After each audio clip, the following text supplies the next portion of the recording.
Hey guys, it's Jess, and yes, I know I said I would be right back, and I really wasn't lying to you.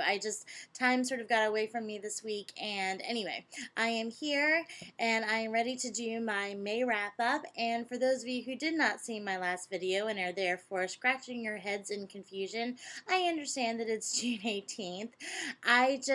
Because I was gone for, 2 months and some change, I wanted to sort of catch up so that when everybody started doing their June wrap-ups and their July TBR videos that I would be with everybody. So I am doing this sort of catch-up wrap-up thing, and this time I'm going to do my May wrap-up.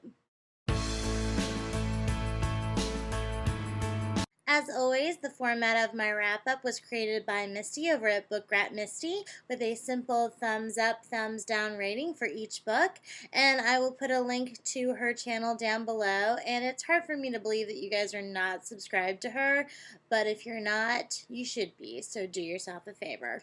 Ah, May, the lusty month of May. Any Camelot fans out there? Alrighty then. I read 4 books in May, which seems to be sort of a recurring theme. I read 4 books in April, and as of right now, I've only read 4 books for the month of June. And yeah, that's not going to cut it from my 75 book challenge this year, so I'm going to have to pump that number up. But the good news is that I enjoyed all the books that I read in May, the first one being The Queen's Fool by Philippa Gregory.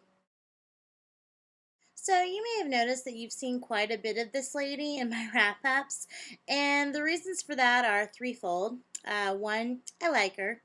2, I like historical fiction, and 3, I sort of have this unofficial goal that I'm going to read all of the books that she has out currently by the end of the year. And the more and more I think of this goal, the more I find it impossible.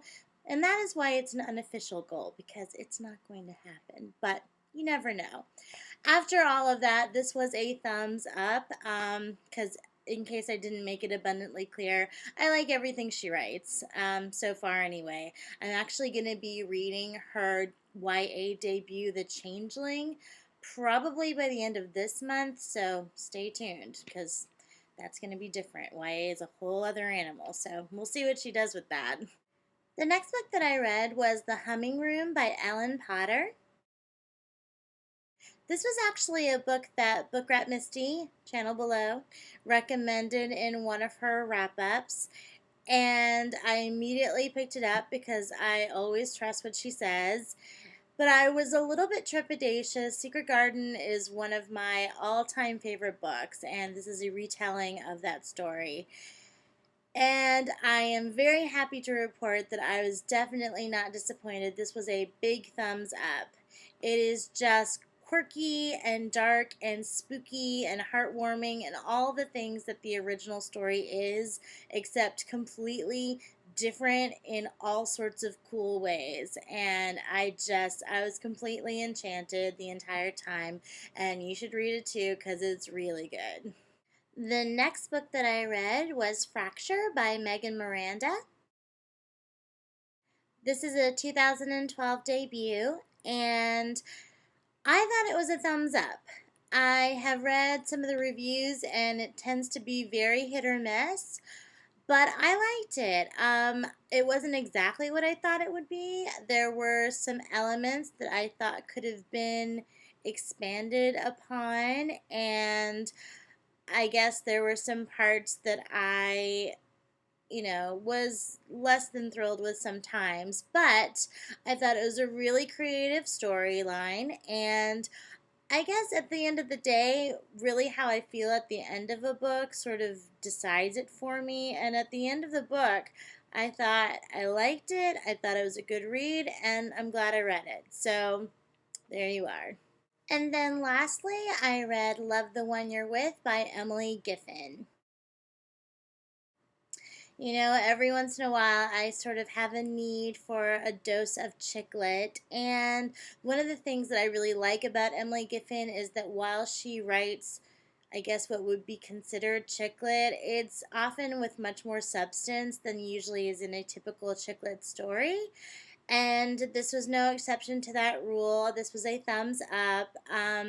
The thing that I really like about Emily Giffin is that she, and I have probably said this in another video and am therefore repeating myself, but she writes about real people with real thoughts and real problems. You don't really feel like things are sort of swept under the rug afterwards. You feel like you're hearing real dialogue that you could actually see play out in a real scene between real people. And I really appreciate that she takes the time to really build out these characters and build out the plot line so that they become much more than just a sort of cardboard love angst issue. So I really liked it. I will continue to read anything that she puts out, and it was a good way to end the month.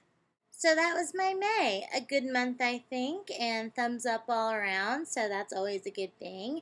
And I'm glad that I'm all caught up so I can do my June wrap up and my July TBR video in a couple of weeks. I thought about doing a June TBR video, but I just thought at this late in the game, just no. But I'll be all set to get going next month. And thank you everyone for staying with me. I'm sorry that I was gone for such a long time, and then I'm sorry for doing a video and then flaking out on you again. But I promise that I am here. I'm not going anywhere. I have been reading a lot of great books that I can't wait to share with you. And I also have bought some books, so a book haul video will be coming very soon. So that's it for me today. I'll see you guys next time. Bye.